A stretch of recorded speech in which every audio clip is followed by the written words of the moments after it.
Retour sur le plateau de l'émission L'Alékou avec notre invité du jour. Il sera question du phénomène, on m'a dit, des inondations. Des inondations. Monsieur Roger, bonjour. Vous revez matinal. Bonjour, monsieur. Merci. Merci bien. Si on parle des inondations, c'est quoi la lecture d'un architecte? Par rapport aux inondations, oui. Je vais m'exprimer aussi simplement. L'inondation, c'est quoi?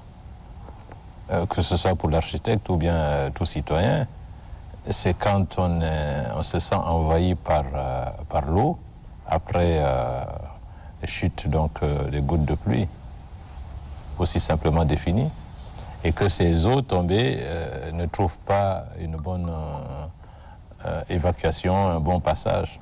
Voilà. Merci, le doyen des architectes. Nous allons suivre un reportage, Madi, qui parle sur les inondations enregistrées ces derniers temps dans la capitale N'Djamena. Nous allons suivre. Et ça sera avec Varé Ladi. Voici l'image de la ville de N'Djamena après des fortes pluies qui se sont abattues ce jour. Les grandes voies bitumées sont envahies par les eaux, rendant difficile la circulation des engins. Les enfants qui ne mesurent pas les conséquences de ces eaux patauge. En dehors des avenues, les bassins de rétention et les stations de pompage sont débordés. La pluie de ce 1er août, même si elle n'a pas couvert toute la ville de N'Djamena, quelques quartiers sont arrosés. La panique se ressent déjà du côté de la population. Concernant les bassins, c'est quelque chose que le gouvernement a pris vraiment une bonne initiative. Et j'encourage d'abord cela. Mais il faut comprendre que les eaux, là, pour drainer l'eau, il faut les ingénieurs. Comment drainer l'eau? Où l'eau passe? Concernant les bassins de rétention, je trouve que c'est une meilleure idée, mais ils ont commencé avec un grand retard. C'est des trucs qui devraient être faits il y a longtemps. Voilà que nous sommes déjà inondés. L'Agence nationale de la météorologie annonce encore d'autres prévisions plus fortes. Son directeur général, Danjaye Daouna Jules, appelle les autorités et la population à des mesures. Le 1er août d'aujourd'hui, il faut s'attendre quand même à des grosses pluies par endroits. Donc cela veut dire qu'il va pleuvoir. Il faut que les gens prennent des dispositions, surtout ici à N'Djamena avec nos rues qui sont tout le temps inondées dans certains quartiers. Si les gens peuvent déjà prendre des dispositions pour permettre à la population de circuler aisément, ça sera une très bonne chose. Les producteurs ne sont pas du reste. Les producteurs, on peut leur dire que la saison, elle est annoncée bonne, même si par endroit il y a séquence sèche. Mais s'il y a inondation, cela veut dire que quelque part aussi, ça va engloutir.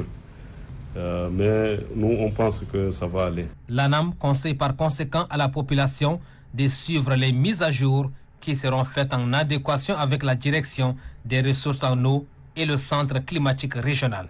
Car selon elle, la saison pluvieuse se poursuivra jusqu'au mois de septembre.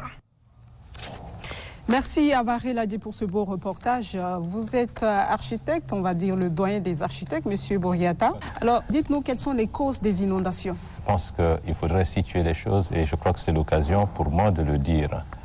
En tant qu'architecte, je ne pourrais pas vous situer les causes des inondations. Parce que ces temps-ci, parce qu'il faut bien qu'on vous le dise, ces temps-ci, c'est tout le monde qui veut parler d'une inondation. Non. Il faut laisser aux différents spécialistes s'exprimer par rapport sur la question et par rapport à chaque phénomène. Pour moi, tout simplement, je dirais que c'est un phénomène naturel et normal de la vie ou bien de l'humanité.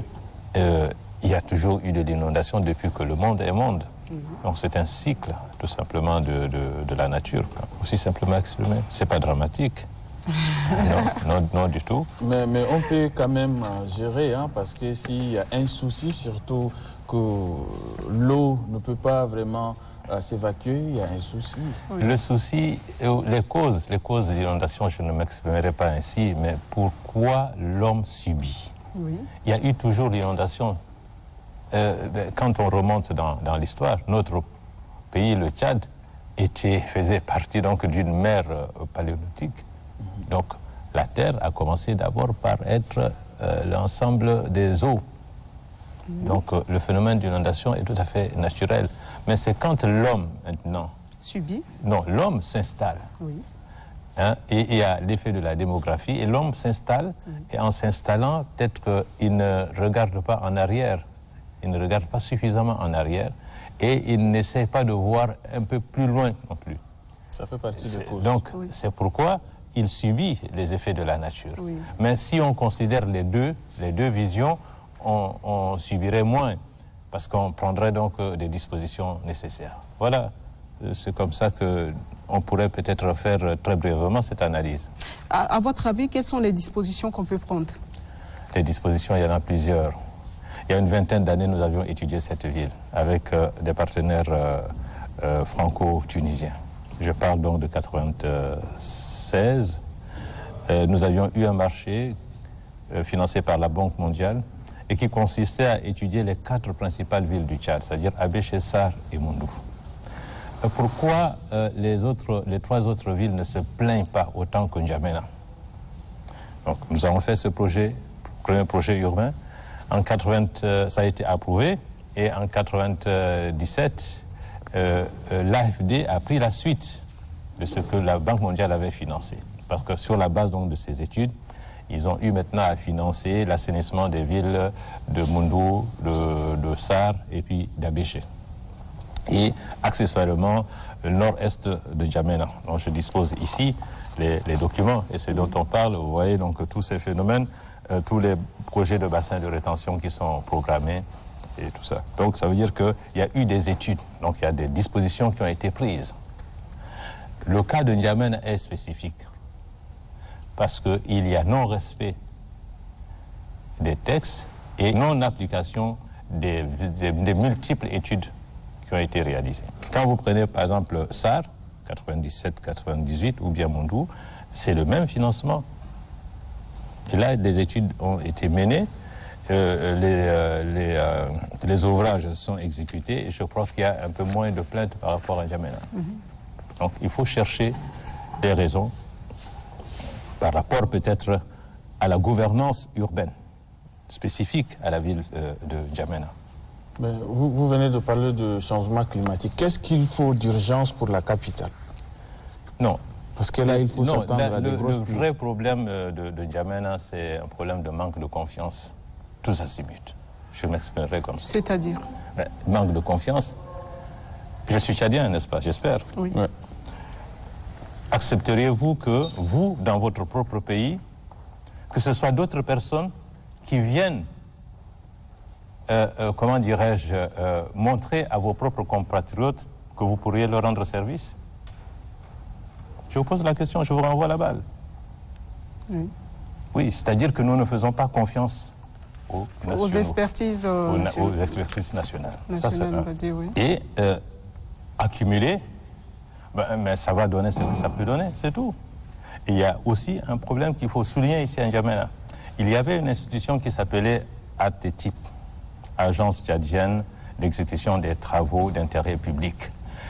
ATTIP appartenait à un groupe, c'est un grand projet de la Banque mondiale et qui concerne 14 pays en Afrique. Au niveau de la Banque mondiale, on appelle ça AGTIP. Donc ce sont des agences d'exécution des travaux. Ça existe. Bon, quand vous allez en Centrafrique, ça prend un nom local. Au Burkina, je crois qu'ils ont pris aussi un nom local, mais avec la même mission. Chez nous, ici, ça existait donc de 94 à 99. Et ce sont ces genres de structures qui sont chargées, n'est-ce pas, de faire, d'exécuter des travaux d'intérêt public, genre assainissement, genre enlèvement des ordures, genre, etc. Ce ne sont pas les mairies ni les départements ministériels. Le Tchad a laissé tomber donc ATTIP pour une histoire, je crois, de juste à peine une histoire de 80 millions que la Banque mondiale réclamait au Tchad donc de payer. C'est-à-dire que nous avions mal exécuté un projet. L'agence, j'entends par là, ça devrait se limiter à N'Djamena. Ils ont osé construire des écoles en province. Et la Banque mondiale reproche en disant ce n'est pas dans le programme, donc vous remboursez. Et c'est comme ça qu'il n'y a pas eu, disons, entente. Et puis, bon, voilà, cette agence est fermée. Et il faut se dire aussi qu'à cette époque, le pays n'avait pas la vache n'était pas aussi grasse. Tout à fait. Hein? Mais à votre avis, est-ce qu'il y a assez de bassins de rétention d'eau dans la ville de Nous N'Djamena? avons assez de bassins de rétention d'eau. Je vous parle d'une étude. Moi, je vous parlerai cette fois-ci très concrètement et j'ai tous les documents techniques. Et pourquoi en on main. fait face à l'inondation? Mais on doit faire face à l'inondation parce que les études ne sont pas exécutées comme il faut. Et c'est parce qu'on ne met pas aussi les gens qu'il faut à la place qu'il faut. Ça, c'est la réalité. Je vous ai dit tout à l'heure, nous sommes là, nous avons mené des études avec des bureaux étrangers. Pourquoi notre propre pays ne nous fait pas appel? Si vous me donnez l'occasion maintenant de dire quelque chose que je vais dire très hautement, puisque vous m'avez dit de parler fort. Et je parle fort et je m'adresse directement au chef de l'État. Ça ne sert à rien d'appeler les maires. Ce n'est pas leur problème, ni les ministres. Mais comment vous comptez aider les maires à exécuter? Ils n'ont qu'à nous appeler enfin. Je suis citoyen tchadien, on n'a qu'à m'appeler. Quelle est la proposition que vous avez faite? Je ne donnerai pas cette proposition, on m'appelle, je donne la proposition. Voilà, c'est un marché maintenant. Oui, oui, et je sais, et je peux citer quelqu'un avec qui nous avons fait une émission ici dans cette maison. Oui. Oui, mon cadet Garbao, il est où? Il est au cabinet. C'est ici, dans cette maison, que nous avons fait une émission sur les inondations. Il y avait lui, il y avait le SG du ministère de l'Aménagement du Territoire, il y avait Moussa Sarmaji de la mairie, et puis, quoi. On m'a reproché une chose, que oui, vous donnez trop des idées. J'ai dit, mais je n'ai pas acheté ces idées.